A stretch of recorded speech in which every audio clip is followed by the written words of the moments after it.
Welcome to Aging with Dignity, the podcast where we explore options around growing older, supporting our elders, and making sense of caregiving across cultures, generations, and real life. I'm your host, Versha. If you're listening today, chances are you found yourself navigating the messy, meaningful space between love and responsibility. Maybe you're caring for an aging parent. Maybe you're watching someone you love lose a little bit of independence each day. Or maybe you're simply trying to plan ahead for your family, your future, or for yourself. As a daughter of immigrants, a concerned citizen, and an advocate for dignified elder care, I know how heavy these questions can be. And one of the hardest and most common is this: is it better for our aging loved ones to stay at home or move to a CHSLD, a government-funded long-term care program, where their home care becomes too much? It's a decision layered with emotion, culture, finances, and of course, a lot of family dynamics. There's no one right answer, but there are better informed ones. And today, we're going to break it all down with facts, frameworks, and most importantly, we'll approach this with heart. Because many of us, especially in immigrant families, were raised with this strong belief that we don't put our elders in homes. We take care of them, just like they took care of us. But here's a truth no one prepares us for. Sometimes love isn't enough. And caregiving at home can reach a point where it becomes unsafe, unsustainable, or even unhealthy for our elders and for us. When that moment comes, we need clarity, not guilt. So in today's episode, we're going to explore what CHSLDs are, who they're for, how they compare to staying at home, and how to make these decisions in a way that honor both care and dignity. So let's begin. In Quebec, CHSLD stands for Centre d'hébergement de soins de longue durée. These are publicly funded long-term care homes for seniors with significant loss of autonomy, people who need full-time supervision, medical care, and help with daily tasks like bathing, dressing, or managing dementia. There are public CHSLDs, privately run but publicly funded conventionnés, CHSLDs, and fully private ones. In Quebec, we call publicly funded long-term care homes CHSLDs, Centre d'hébergement de soins de longue durée. That's a mouthful, I know. But essentially, they're government-run or government-funded homes for seniors with significant loss of autonomy. That part's important. CHSLDs are meant for people who need round-the-clock care, not just help with meals or laundry, but full supervision for things like mobility, bathing, toileting, cognitive decline, dementia, and complex medical needs. There are over 30,000 CHSLD beds across Quebec, and around 8,000 to 12,000 of those are in the Greater Montreal area. There are public CHSLDs, which are directly managed by the government. And there are private CHSLDs, some of which are conventionnés, which means they're privately owned, but publicly funded and regulated. For many families, the public system is the only financially viable option. Despite the media coverage and painful stories we've all heard, especially during the pandemic, CHSLDs still serve an important role. They are Quebec's safety net when home care is no longer enough. And then there are those fully private residences which operate independently and charge what they want. Some of these are high-end and offer lovely amenities. Others, not so much. I will be joined by guests in upcoming episodes who will help us explore the benefits and drawbacks of such private residences in Montreal. For today, let's take a look closer at the CHSLDs. Let's talk about the words we're using: putting someone in a home. This often carries judgment or elicits shame. What if we reframe that? How about transitioning to care for mom? Or choosing safety and support for dad? Because when the care needs surpass what a family can safely provide, CHSLD isn't a failure. It provides a means through which you can put your love in action. Many family caregivers push through exhaustion, hoping to delay that decision. But the cost, their health, their relationships, and sometimes the elder's safety. So what is life in a CHSLD really like? Well, it's not glamorous, but it is structured. There are daily routines around meals, hygiene, and medications. access to nurses, doctors, physiotherapists. There are group activities. There's security, stability, and support. It's not the same as home, but for someone who's vulnerable, isolated, or at risk, it can be the safest place they can be. If you think your loved one needs CHSLD level care, you start by contacting your local CLSC. They'll send a social worker and or a nurse to assess the situation.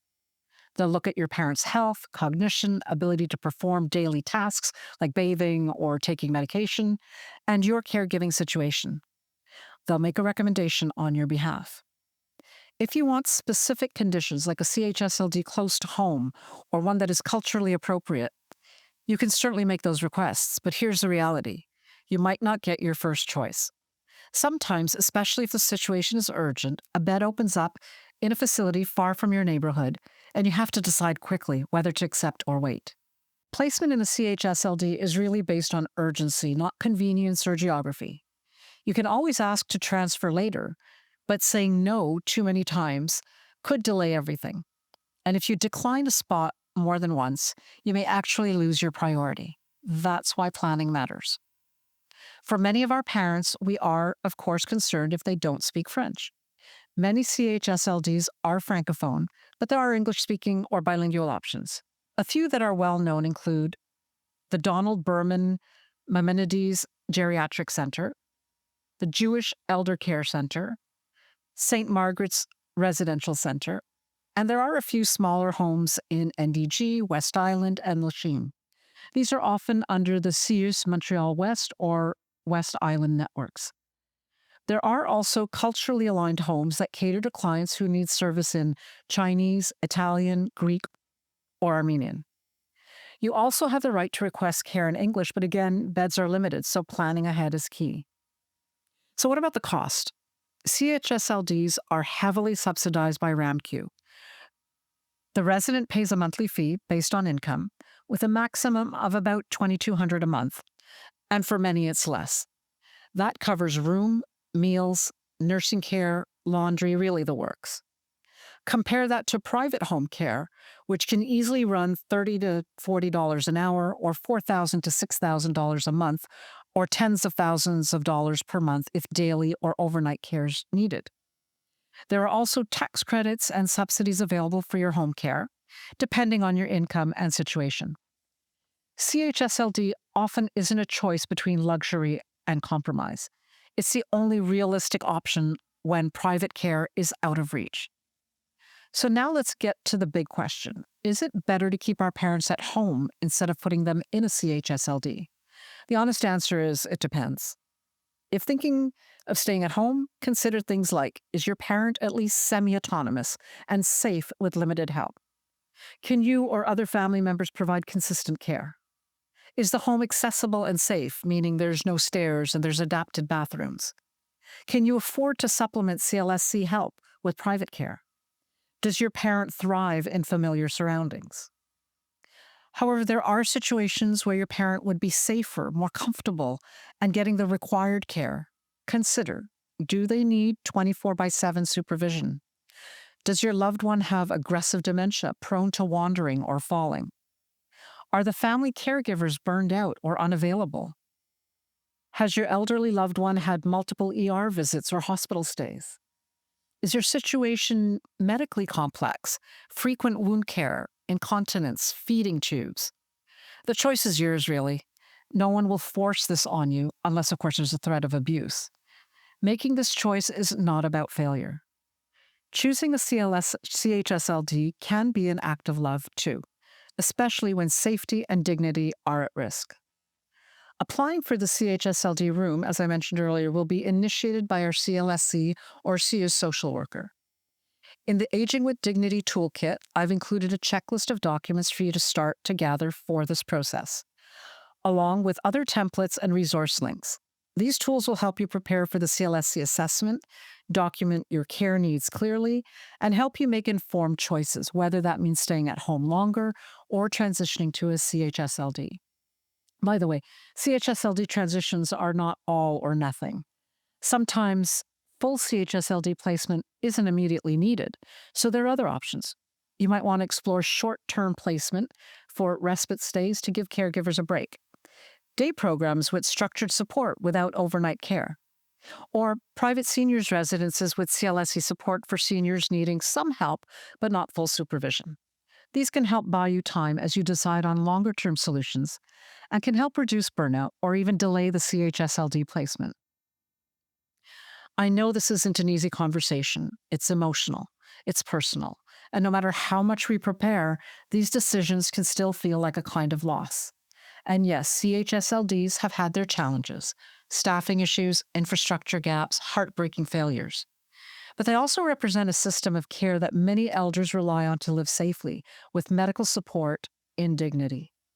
Not every facility is perfect, but many families have found peace of mind after placement. It's not about giving up, it's about adapting to what's possible with love and clarity. I would like to remind you, if you choose the CHSLD route, this isn't a betrayal. And keeping someone at home isn't always the most loving option if it puts someone at risk. What matters most is that we approach these moments with open eyes and open hearts. Be guided by the facts, but also by compassion, cultural nuance, and care for the caregivers too. And I would also like to say this very clearly. Choosing a CHSLD is not giving up. Keeping a parent at home isn't always noble if it's unsafe. Your limits are not a failure. They're just part of the truth. We all want the best for our elders, but best looks different for every family, and that's okay. If you're standing at this crossroads right now, you're not alone, and you're doing your best even when it feels impossible. I hope this episode gave you some clarity and hope as you consider the choices available to you and your family. If you or someone you love might benefit from support like this, I really suggest you take a look at the Aging with Dignity Care Toolkit for this episode. It's a free resource that captures the key points from today's episode, links to shared resources, and of course, as always, suggested action items to start. To help you navigate what comes next in this week's toolkit, I've included decision-making checklists, home care planning templates, and questions to ask when considering a CHSLD. Use it, share it, let it lift some of the weight from your shoulders. Because no one should have to make these choices in isolation. Not in our families, not in our communities, not anymore. Everything you've heard today, just real talk. It's just our personal stories, experiences, and honest opinions. This podcast isn't providing legal, medical, financial, or therapeutic advice. And no, listening doesn't make me or my guests your lawyer, doctor, financial advisor, or therapist. The guests and I are here to share stories, spark ideas, and hopefully give you something to think about. When it comes to the big decisions, make sure you do your homework or check in with the experts who know your situation best. We're here to keep the conversation going. You're the one in the driver's seat.